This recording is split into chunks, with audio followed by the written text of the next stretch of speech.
Hello again, this is Lise Rosenthal from Temple Beth Israel with teachings from the Tanakh. Our reading this week is from the prophet Ezekiel, chapter 33, verses 7 through 9. Ezekiel was also living at the time prior to and during the Babylonian captivity. He was a little bit younger than his contemporary and probably mentor, Jeremiah.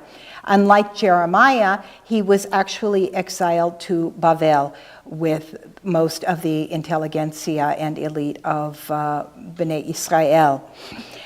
In today's reading, Ezekiel contemplates his responsibility to the people whom he is trying to get on the right path at the 11th hour and avert the catastrophe that he sees looming.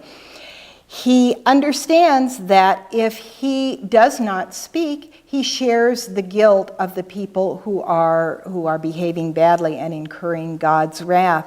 And in this, one might imagine that he's thinking about Parashat Kedoshim to be found in Exodus chapter 19, verse 17, where God says to Moses, "Hocheach tochiach et amitecha velo tisa alav chet." You shall surely rebuke your comrade, your companion, your neighbor, and you will not bear his sin. And this implies that if you don't rebuke him when you see him doing something wrong, you do share his sin. And Ezekiel understands this and repeats it, possibly in justification for running around being a gadfly and telling people that they're doing the wrong thing and they're on the wrong path.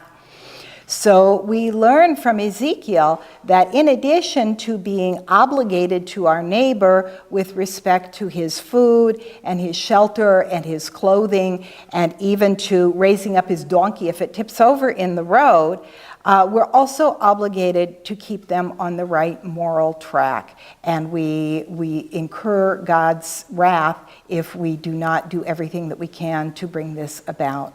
So, as Ezekiel would say, Shavua Tov, have a good week.